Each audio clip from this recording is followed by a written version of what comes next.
Hi, AJ Hartley here, novelist, Shakespeare professor, fan of various aspects of Japanese music and culture, and today I'm talking about a TV show from 2021 which is now available on Netflix. It's called Ichikei's Crow.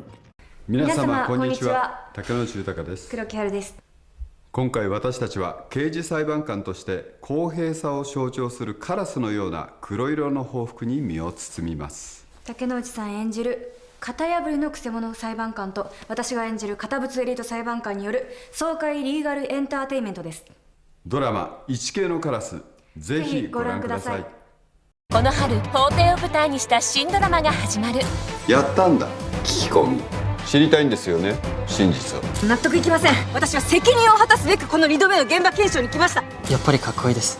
道夫さん心読むんですよ。単独でなく合議制で。部長の駒沢です。要注意人物だと伺ってますが。来ちゃいましたね。出るぞ。まずいですよ。裁判所主導で現場検証を行います。ありえません。法廷を出て捜査まがいのことをやる。あなたの職業は何ですか。全員にとって一番いい判決を下したい。この審理に私も関わっています。仲良くやってくださいね、入間君と。道夫さんと千鶴さんの組み合わせ見逃せませんよ。これがその根拠です。こっちでやっとくから。この支部がなぜこれほどの赤字か、原因は入間さん、あなたです。じゃあこれ合議制でどうかな。この後半裁判長を交代してください。恥を知りなさい。イチケイのカラスになれ。イチケイのカラス4月5日スタート。 So the show, originally based on a manga by Rito Asami, stars Yutaka Takenouchi as Michio Iruma, who's the central judge, Haru Kuroki as Chizura Sakama, and Fumio Kohinata as Yoshio Kamazawa, the director of the court. The premise of the show is that Ichikei means like the first court of criminal justice, or the equivalent thereof. And the crow reference is something that comes up a few times in the show. It has both folkloric associations and sort of ordinary, I guess, biological, environmental associations. Crows being intelligent and inquisitive, and of course, black.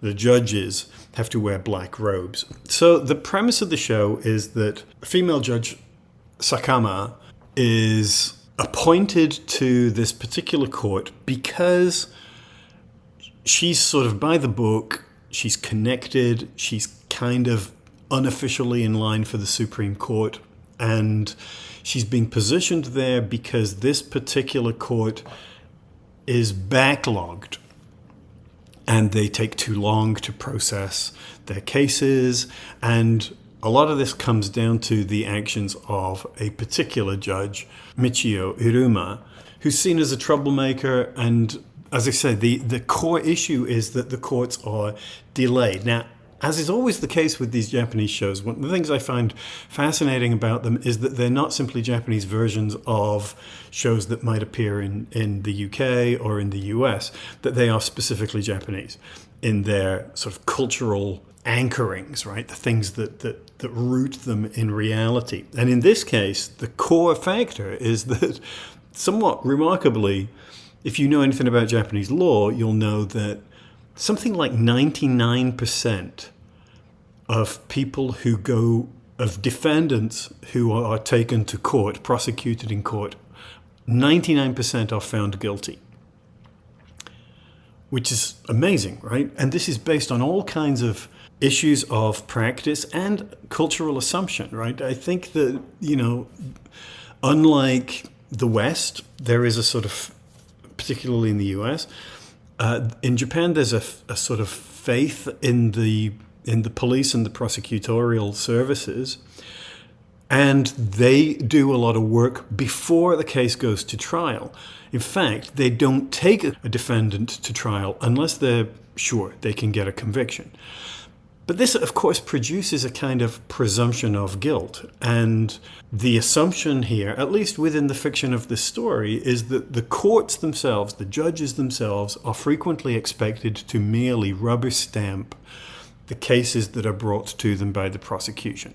And in the case of this one judge, Iruma, that's not how it works.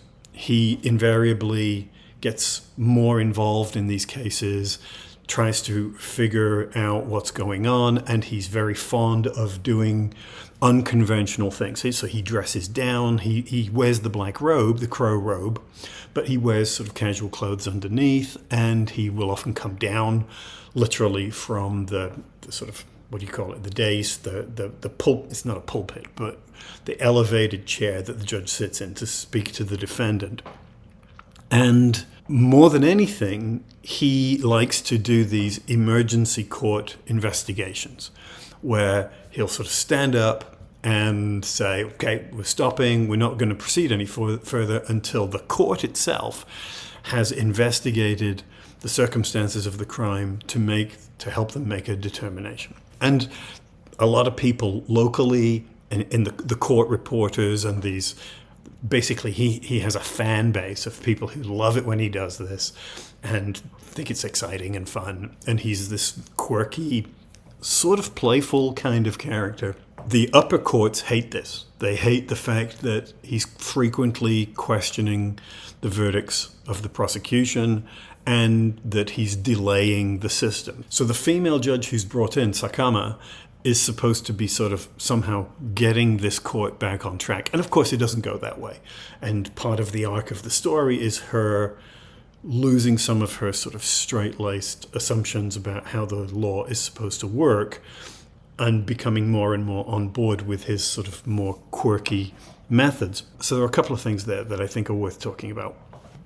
The idea of the sort of the maverick male, usually in these Japanese shows, who has to sort of educate everybody else, and the sort of lesser or idolizing female support act is a little bit of a trope here, but it's different, and it's significantly different. For one thing, there's no romantic interest, and there's an attempt occasionally from people to try and push these two people together, and they're clearly not really interested. And she's not interested in relationships of any kind, which I actually like. So she isn't reduced to being a romantic love interest kind of figure. The other thing that I like about it is that unlike a lot of these kind of shows, and I'm not just talking about Japanese shows here, anything that involves some sort of mystery element, right? Because these are cases, they have to be unraveled, we have to figure out what's going on.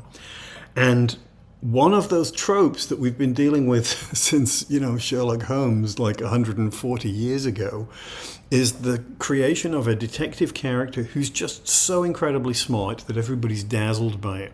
And it creates a slightly different kind of detective story where instead of doing that classic Agatha Christie type stuff where the case is laid out and we're given clues through evidence and we get to watch the detective fitting things together. And if it's well written, we're figuring out maybe one step behind the detective, but as soon as they make the point, we understand it, we see the significance of it, and we're kicking ourselves for not getting it, right? That's how a good detective story will often work. But then that's quite different from this sort of Sherlockian genius model. And we're seeing a lot of that at the moment. And I think it comes down to sort of an obsession with the individual hero detective and lazy writing. Because if you can put down the solving of the case to the genius of the detective, the case itself doesn't really have to make sense. The clues don't have to add up in a way that feels plausible and well laid out.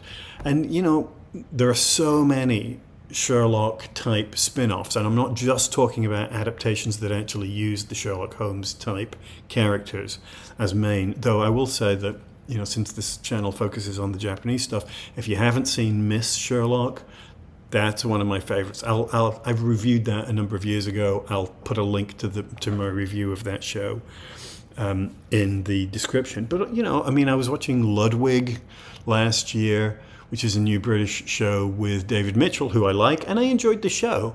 But it suffers from some of the same thing, that the clues seem to sort of get sketched very casually, and the detective sort of figures it all out because he's just incredibly smart and everybody's amazed by it. This is not that. The reason that this judge is a maverick is not because he's smarter than everybody else, but because he's more curious and he pursues truth.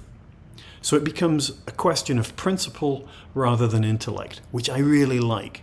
And a lot of the investigations are sort of just dogged, pavement-pounding, police work type stuff, asking questions, going to the scene of the crime, looking at stuff, and trying to sort of figure things out. But it's not like flashes of genius. And invariably, the truth of the case is put together by his subordinates, by the various clerks who work for him and with him. And I like this because it's like the business of him coming down from the podium to address the defendant. It's very democratic, and the office works in a way which is very democratic.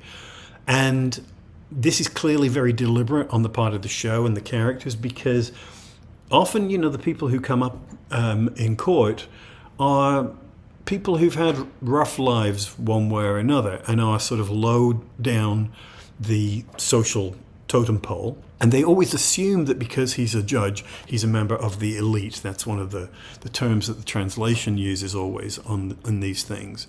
That it's privilege, right? People who have been privately educated and well-financed and steered through the best schools and gone all the way to the top in ways that then lays out their career opportunities and their future prospects, right? I mean, I remember when I was teaching in Yamanashi, our performance, the performance of both the faculty and the students, was judged very much about which students got into which universities, you know, and getting a percentage of your students into Todai was considered the mark of achievement, because everybody knew that getting them in there basically took care of them from that point on, that they would be fine, you know. My mother-in-law went to Todai, so I have to be careful what I say, and she still works for them. But I think she would say also that the power, Todai being Tokyo Daigaku, the most prestigious university in Japan, that just getting into one of these places is enough to sort of seal your future. And this is part of a larger discourse within the show about the entrenched nature of hierarchy and connectivity, right? And the number of times, and not just in this show, but in many Japanese shows, that you find that people are connected back to like middle school. Oh, you went to middle school with such and such a person, or they were in the same club in high school. And this they then maintain all the way through their lives. And these kind of relationships which complicate and sometimes corrupt people in positions of power, or make them vulnerable to people who are corrupt. In this case, the lead judge makes a point of telling you that his highest educational qualification was middle school, which is really interesting. Now, exactly how you wind up being a lawyer and then a judge without formal education, I'm not sure, but I guess you can pass the bar without having formally studied for it beforehand, or whatever the Japanese equivalent is.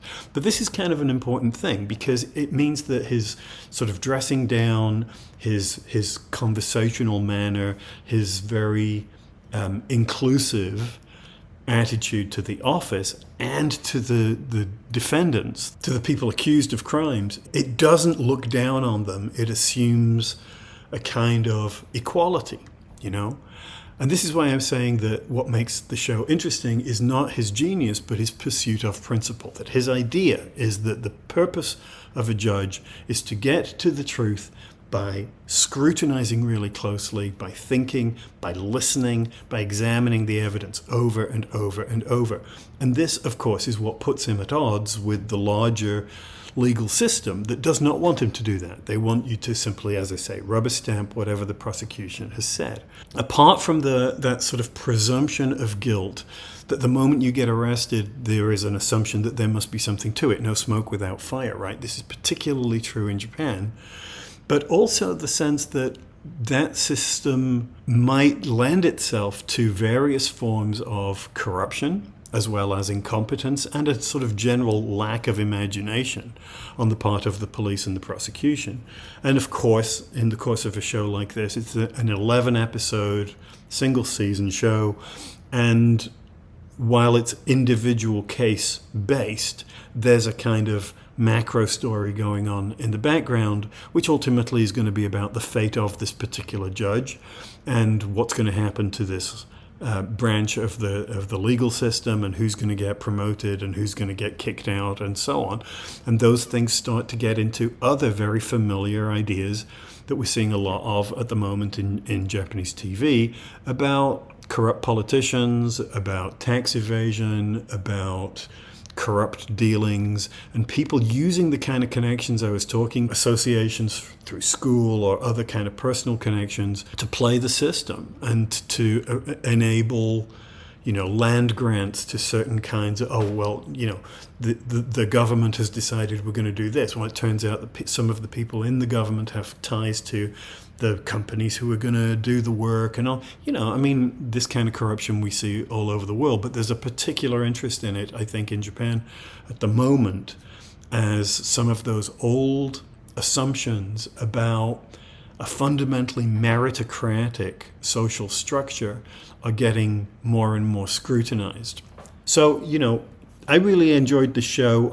It's not flawless. And again, occasionally the acting feels slightly inconsistent. Mostly it's solid. And I like the core characters. A couple of them you'll recognize, I think, from other things. There was a movie made in 2023, which suggests I think the show was quite successful in Japan.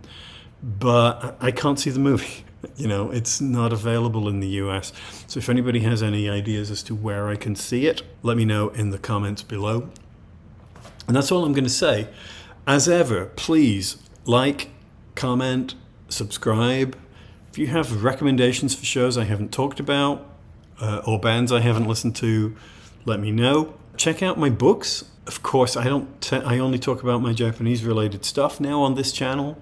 Though I'm not sure that's such a great idea. But anyway, so I just finished the third Hideki Smith novel. I turned it into my publisher, so I'm assuming that will be out sometime, hopefully early next year. Depends on how quickly the editorial process goes. The first book, Hideki Smith Demon Queller, is out in English and in Japanese. In Japanese it's called Hideki Smith to Nihon no Yokai. And the second book, Hideki Smith and the Omukade, is also currently out in English. Check out my Patreon page. My patrons get to see these videos before anybody else, and their support keeps this channel going. Check out my little Dashery store for shirts and stuff. And that's it. I will talk to you soon. Thanks.